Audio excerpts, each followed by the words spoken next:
At the altar, Ezekiel Marsh stood next to her. He had never seen a woman so heavy, being aware that he had just exchanged his honor for one cow.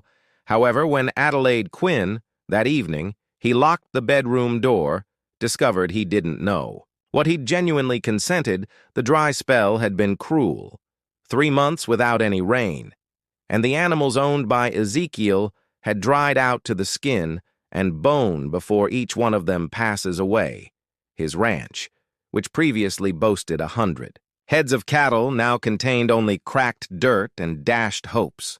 The notification from the bank reminder, still crumpled in his pocket, told him he had 30 days to lose all that his father had constructed. That's after Cornelius Slade had offered, "Wed Adelaide, my daughter, and I'll provide you with the best breeding cow available," Slade had stated. Territory, his gold teeth flashing in the dim light of the saloon illumination. "She's not that attractive, but her heart is wonderful, and you need cattle are more important than pride." Ezekiel gazed into his vacant whiskey glass, sensing each person's eyes burning into his back. Was a man in the saloon. They were all aware of his predicament. All of them were aware that he was desperate enough to think about anything. When she agreed, Ezekiel had asked in a low voice, "She is 26 years old and single. She is aware of her choices." Slade's chuckle was harsh. "Furthermore, what option do either of now you have?" Standing in the tiny wooden church, Ezekiel cast a sidelong glance in Adelaide. She was dressed simply in a brown garment that was tense at the joints, her dark hair pulled back a lot. Her expression was gentle and round, but her eyes, something in his gaze he couldn't quite go through it. Not resigning, not feeling ashamed, something more pointed, the words of the preacher. Ezekiel's thoughts were mixed together regarding the cow in Slade's barn that is waiting. A Holstein, healthy and plump, is more valuable, more than all of Ezekiel's possessions put together.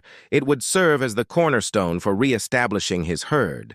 The distinction between preserving the land and losing it, that was named after his family. "Yes, I do," when asked, Adelaide stated strongly, her voice more powerful than Ezekiel anticipated. His voice became stuck in his throat. "I take action." The ring wasn't big enough for Adelaide pushed it on, but it was her finger, in any case, when the pastor announced them married. She gave Ezekiel a direct glance, all day long. For the first time, that's odd. The expression in her eyes remained, although it appeared almost amused now. The reception was awkward and small. Slade's, after eating hastily, the hired hands departed. A handful of the neighbors that came whispered between them, stealing looks at the improbable pair. Ezekiel. Congratulations that are automatically accepted.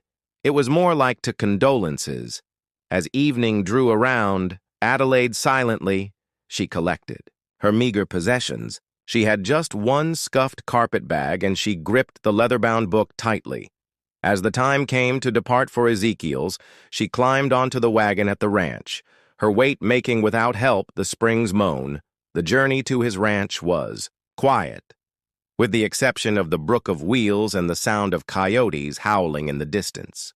Ezekiel continued to consider the cow, regarding the opportunity to begin anew, regarding the cost of his recent survival.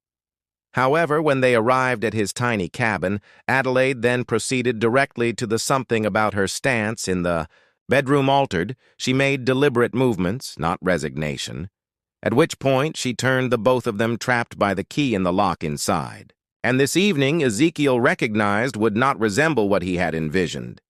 Ezekiel gazed at the door that was bolted. The hand on the grip was frozen. The bedroom suddenly felt like a trap, because Adelaide is positioned between him and the only leave, the lone candle on the nightstand. The shadows from the nightstand danced over her face, creating her expression unreadable. "What are you doing?" inquired, attempting to maintain a steady tone. Adelaide took a moment to respond. Rather, she approached the window and closed the curtain, preventing the moonlight as she returned. Her attention to confront him, something about her stance it changed entirely. The obedient female was gone from the church. "Sit down," Firmly, she said. Ezekiel became cold, shiver down his back. Unlock that, Adtel. Door at this moment. Adelaide is not my name. She pulled out her carpet bag after opening it, a thick paper roll, and I'm not the daughter of Cornelius Slade. The phrases, like a physical punch to Ezekiel, he fell onto the edge of the bed and gazed at her. What? Catherine is my true name. Walsh. Fever 2 claimed Adelaide Quinn's life, years in the past. She unfolded the documents on the little table. Slade required a companion to replace her in this marriage, someone who is desperate enough to play the section. Ezekiel's thoughts whirled. That's not possible. Why would you? Due to Slade owes me a much greater amount than a cow. Catherine spoke in a chilly tone. The water rights that belonged to my father were Creek Canyon. Slade killed him because 3 years ago made it appear as though an accident while biking, the space appeared. To revolve around Ezekiel, you're telling lies. I have the evidence right here. She gave a tap. The documents. Those who witnessed Slade interfere with my dad's saddle. Bank documents proving he falsified the water transfer of rights. Everything. I must destroy him. Ezekiel slowly got to his feet. His legs were wobbly. So why get married to me? Why this? Charade, due to the fact that Slade is suspicious, he has armed guards on duty. Him all the time. Never leaves by itself. Catherine took a step forward, her gaze fierce. However, tonight, considering the troubled daughter has been safely wedded. Murphy's saloon will be the venue for his celebration. Drinking is a susceptible problem, daughter. He was going to be exposed by Adelaide. She learned of the murder of my father and threatened to visit the territorial marshal.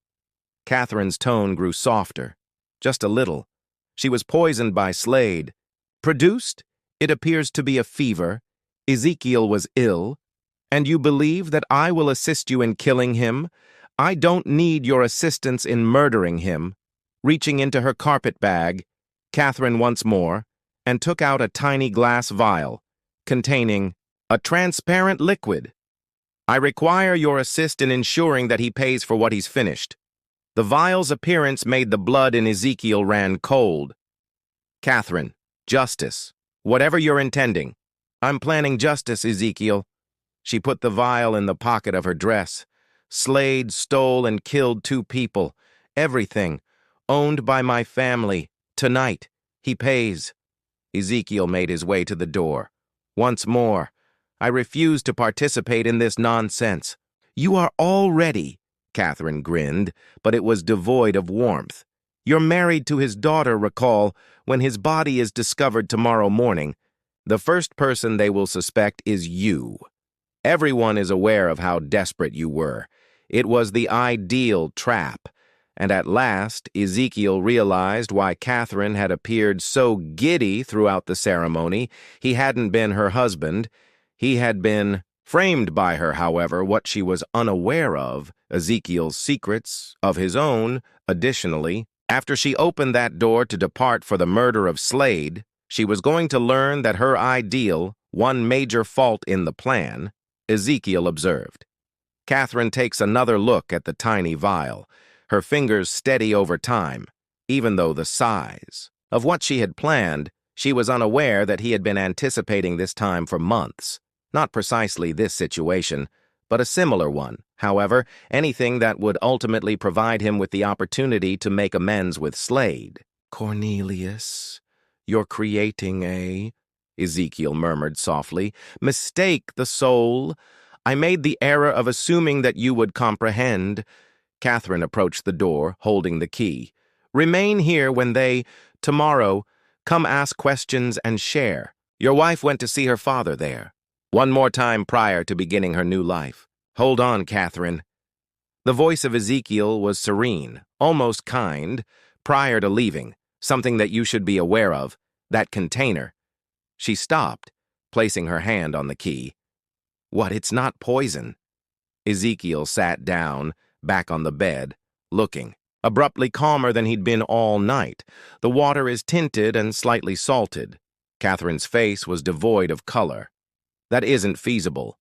I purchased it from a physician on a gravestone, he promised, in a matter of minutes. It would Kill a man, I have a medicine guy. Ezekiel grinned for the very first time after the ceremony. It has been 6 months. Always, ever since I began pursuing everyone who desired Slade's death, the hand of Catherine shuddered as she took the vial away, pocket, gazing at it incredulously. I've been under your observation. You're not the Slade destroyed only one. Catherine, the distinction is that I've been patient, I've been preparing. Ezekiel slowly got to his feet. He gave me the cow as your dowry. It was a member of my family prior to the